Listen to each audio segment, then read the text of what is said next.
So my name's Guy, and offering these drum journeys. This is my Colibri drum, and some other drum here. And a drum journey is an invitation to enter the imaginal realm, to enter that space of vision, and deepen into connection with our soul as it moves through the body.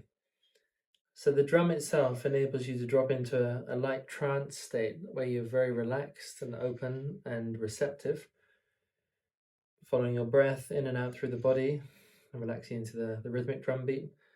And this allows you to soften and start receiving communication, insight, awareness, pictures, dreams, visions from higher consciousness. And they drop in very, very naturally in the perfect time. Now, these drum journeys are short. So we start off, today we did a journey which was based on the soil, the ground, the foundation. And we had a little conversation about this first, like 5-10 minute conversation before we started the journey. And then Boris went and lay down and breathed in and relaxed and surrendered and opened, and then went on his own journey here. And then we reflected upon this afterwards. And then we did the second journey on expression, and then third journey on relation and relationship.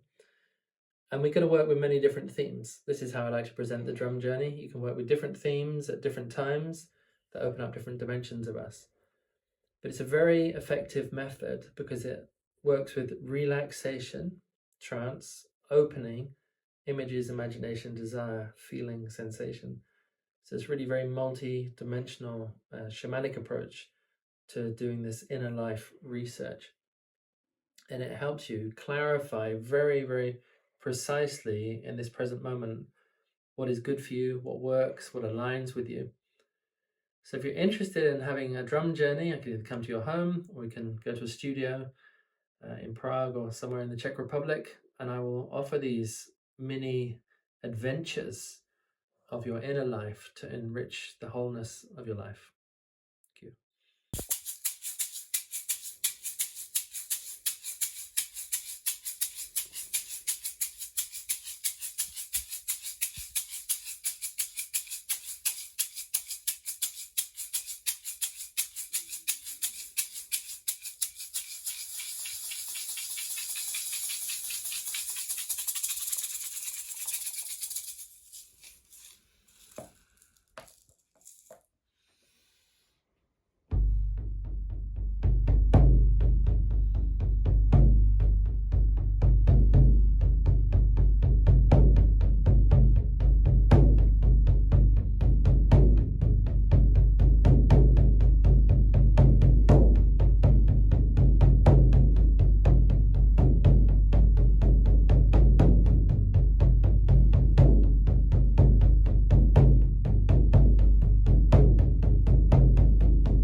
Hi there. I just did a drum journey with Guy, and it was 3 parts. We were working with desire, and it was a very nice journey because I began exploring my field, my garden, the soil I am, the engine that's running under my hood, and in that I was able to feel into what state of this inner garden is actually the state I prefer, the still base.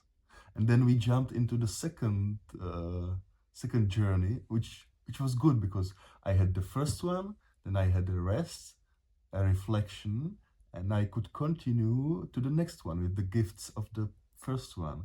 And the next one was actually growing, like what can grow in my garden? Yeah, how can this engine run smoothly? Which parts need tending? And in that, there was beautiful to discover how good does it feel to have my field clean, so the flowers of my desire can grow there, and I can simply sit there and watch them and tend to them and dance around them. So from the still base, I felt like jumping into the active field of growing. And then came the third part, the relating, which I find is a very nice succession of first the field, then the growth, and then I relate to the world. So it was very nice for me to observe at this moment that relationships are not actually that important to me right now. That the most important thing for me is making order in my garden, getting the weeds out and focusing on the desires here and there to propagate their growth, to support them. And the relating comes naturally afterwards. So I really like the chunks we did, the little journeys one after each other, because it put things into perspective. It makes me see, oh yeah, this is how I feel doing this. This is what I don't want to be there, and this is the part I am focused on right now. That's it. I feel that this work is brilliant, is genius, because it offers us a direct pathway into soul in body and accesses our innate wisdom. And in a very short space of time, it's not about the speed or shortness, it's just in a very wise, efficient use of time, we enter this vertical realm, which is the trance state, through the drum, through breath, through relaxation, and we access our innate soul wisdom, our mastery, which is so much more effective and powerful and deep than over-analyzing, thinking, discussing, mentalizing all the time. We get a direct revelation. The soul speaks to us through pictures and feelings and sensations and emotions, and it manifests through the body. All we need to do in the body is relax, open, and then switch on a little bit of awareness at the end of the journey so we can gather that information, integrate it, anchor it, which we do by talking about it afterwards. So for me, this is a very simple state shifting process. It shifts you from one state to another, state of stress or problem into a state of solution and optimization, state of ego, separation, fear, guilt, all these things, into a state of wholeness, balance, harmony, relaxation. So the important thing here is the drum, the music, the breath, the feeling, the relaxation shifts your state. And if we can become masters of state shifters, then we can really transform our lives very, very quickly and efficiently. We can access our intuition, our inspiration, our illumination, and can deepen into our state of presence, which I feel is very, very beautiful. So we come to a deepening state of authenticity, naturalness through this very simple process. I do this because when I find a process which is very efficient, effective, affective, which is multidimensional, it kind of ticks all my boxes. Right? I love to work with holistic education, so it includes all of you. Yeah, so it's multidimensional in reference, all your senses, all your capacities, all your abilities. So all of you is included in this. Yeah, and I love the fact that you end up navigating you. I create the context with the drum, with a little bit of guidance, with a little bit of breath work, but then it's you. You're on your journey, and I'm holding the space while you're journeying. Then I call you back, and then we have a little dialogue afterwards. But you're having the dialogue about your experience. So it's innately empowering, and that really fits my model of education. It's not a teacher telling the student what to do, what to experience, what you should experience. It's the teacher is a loving friend who opens up a context in which you can have your specific experience. So it really reflects my existential state of how I want to live in the world, which is supporting each other without top-down hierarchical. It's more circular. Like I see the genius in you, but I've got to process the genius in me to create something that can optimize together. I'm a great believer or initiate in ritual, and I feel that a ritual container creates a ceremonial space, and whenever I've gone into a ceremony or ritual, magic happens. It's like a super ordinary state of being human. We're no longer in just the everyday realm of chit chat and surface level communication. We're dedicating a few hours to ritual, to ceremony, to evolution, to growth. And that dedication creates a field of energy and consciousness. So I'm bringing that into the room because that's what I'm coming to offer as a ceremonialist or as a ritual teacher or initiator. And I invite you into that space of ritual with me so we can journey together. So for me, the ritual container is what creates the magic. Now, it may well be that the person is not familiar with altered states or with trance or with the drum or with vision and things, and they will present themselves at the level that they're at. And I can work with that intuitively. I can help train them a little bit with image work, with focus work, with breath work, with relaxation. So there's certain skills that can be taught, which will help people go deeper into this experience. Now, we did this today, you and I, for the first time like this, in this format, and within a few minutes, you got it. Then we did it again, got even more refined, then we did it a third time, and you now know the pathway. Breathe, relax, go in. I hardly had to give any instruction on the last journey, because you got it already.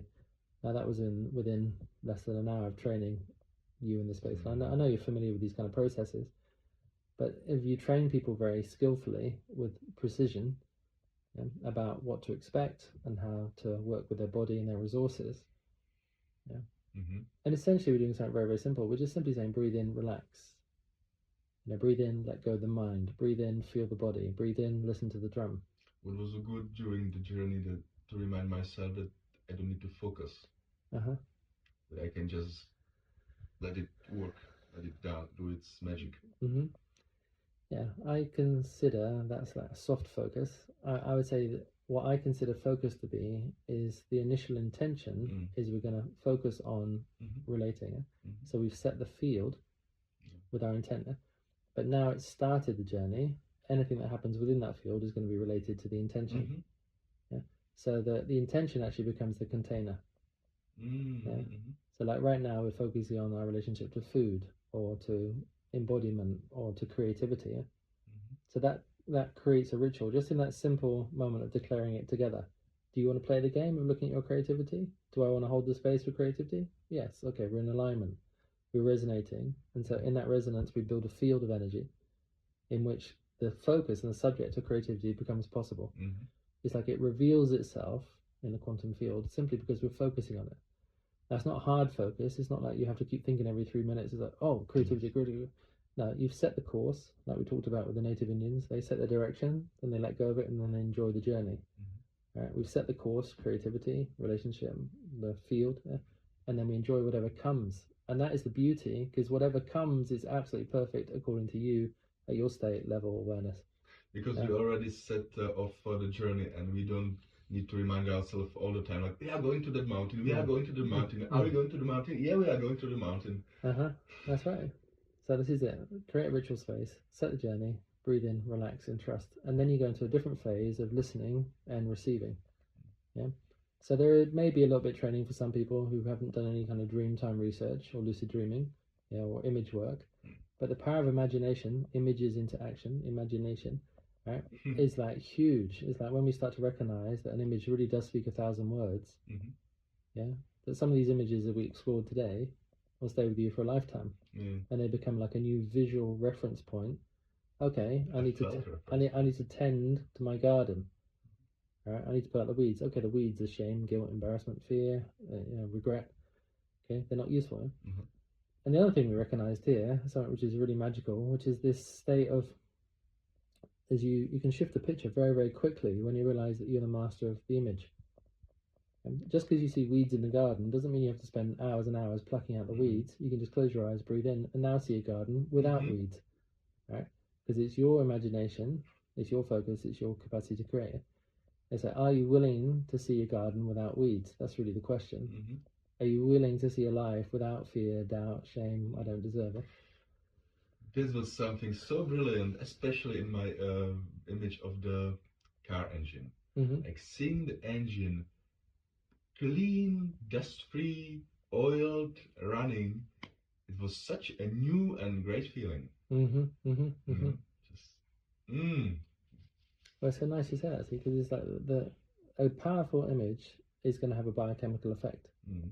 And the visualization is going to trigger all sorts of hormonal responses and nervous system responses, and starts to create chemistry in your body. It's an alchemy. The image creates alchemy. You start to feel good. You start to, you feel powerful. You feel beautiful. You feel radiant. You feel excited. Yeah. And if the image isn't making you feel that, shift the image. The state shift. I can replace that image with another one, a brighter one, a more fulfilling one. And you start to recognize that, hang on a minute, I'm creating my life from the astral level, the dream level, imaginal, and I'm bringing it down, down, down, until eventually it refines and manifests in the physical world. So that's essentially what we're doing. We're starting from the nothing. Yeah, we're receiving images and pictures. We're tuning into the desire and see which we resonate most with, and then we're taking action on that desire. And all the process is me. I'm doing this, or you're doing this. You're choosing that because it feels good, it feels right, it feels aligned. Many teachers, like Bashar is one of them, follow your highest excitement. Joseph Campbell, follow your bliss. Yeah. And when you start to see an image and your body starts to bliss out or says yes to this, then simply just choose that and do more of that. And you amplify the desire, turn up the volume on the desire. Right? That increases your motivation, which increases your discipline, which then increases your action, which then increases the manifestation.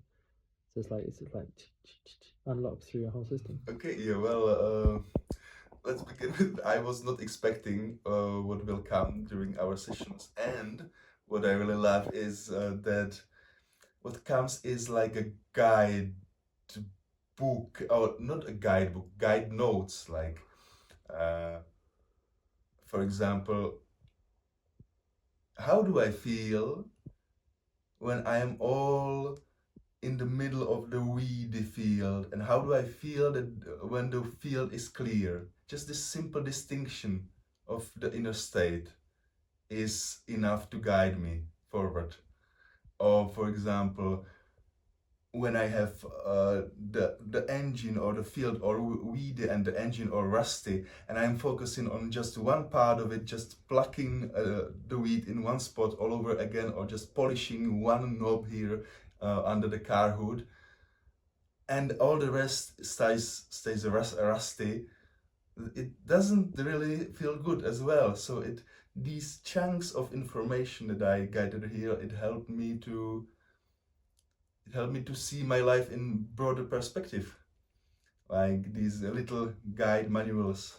Yeah, guide manuals with Guy.